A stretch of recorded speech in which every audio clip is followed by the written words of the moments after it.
po sa cooking alasin, gagawa po tayo ng napakasimple na palitaw.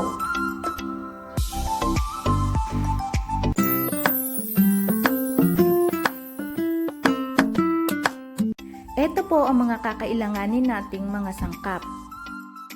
1/4 kilo or 225 grams glutinous rice flour, sesame seeds or linga sa Tagalog, 10 pesos lang po ang bili ko dito sa palengke. Kalahating tasa ng asukal na puti at kinudkod na niyog.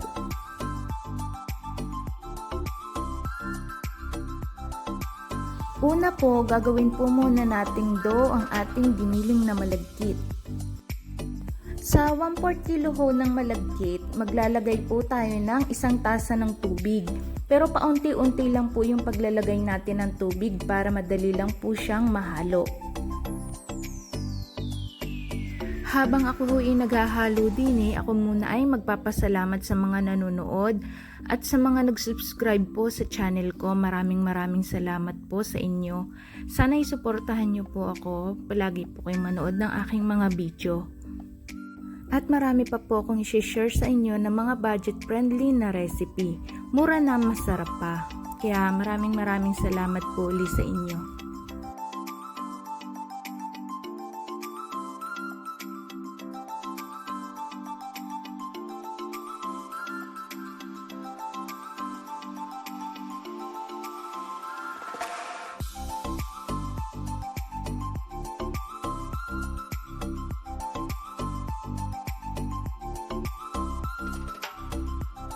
Haluin lang po natin ng haluin hanggang sa wala na po tayong makikita na powder.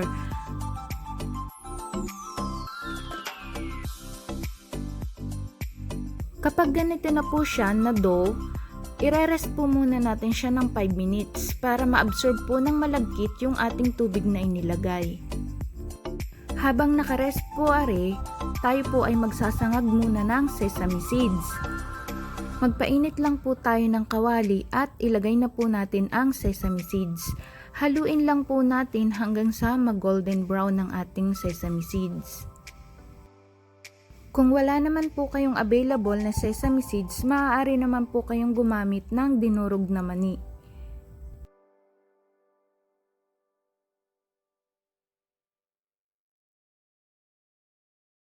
Kapag garinin na ho ang kulay ng ating sesame seeds, patayin na po natin ang apoy at isalin lang natin sa isang lalagyan.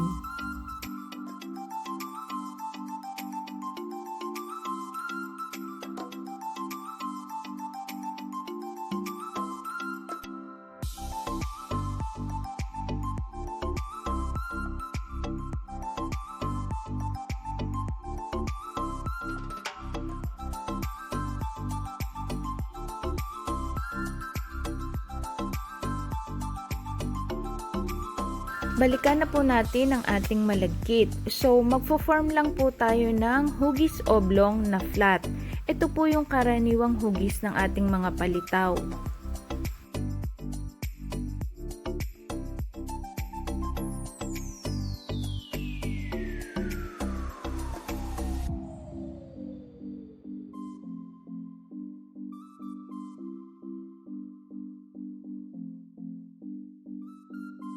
Magpainit lang po tayo ng tubig. Pag may nakikita na po tayong bubble sa ating kawali, saka po natin ilalagay ang ating mga ginawang palitaw. Malalaman po natin na luto na ang ating palitaw kapag lumitaw na po siya o lumutang na po siya sa tubig. Yun po ang reason kung bakit siya tinawag na palitaw, dahil umuultaw or lumulutang siya sa tubig kapag naluto na.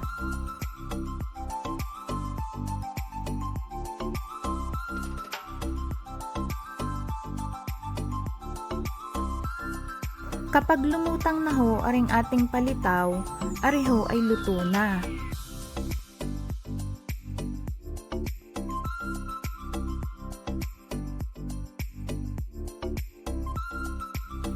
Isa-isa hong hanguin at idediretso na po natin sa ating kinudkod na niyog.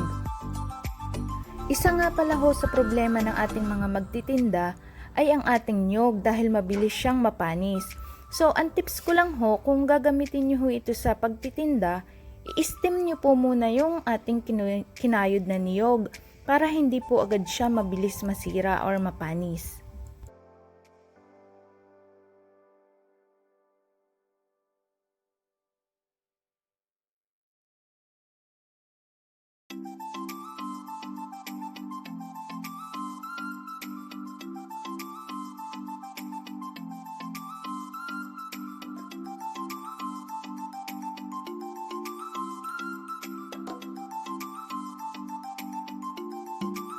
I-coat lang po natin isa-isa ng niyog ang ating mga palitaw.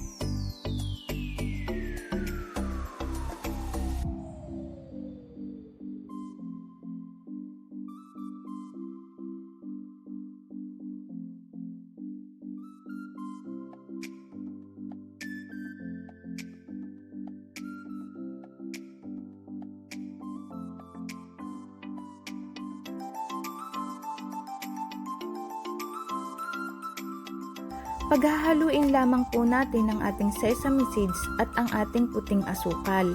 Ito po yung magiging pampalasa ng ating palitaw. Kung ititinda niyo po pala or hindi niyo po agad kakainin yung ating ginawang palitaw, huwag niyo po munang lalagyan ng asukal na may linga ang ating palitaw dahil magtutubig po ito.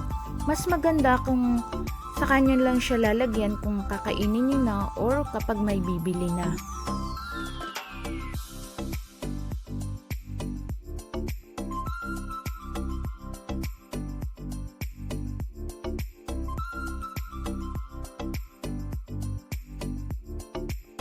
Kung nagustuhan at may naitulong po itong aking video, mag-like and subscribe lang po kayo sa aking channel.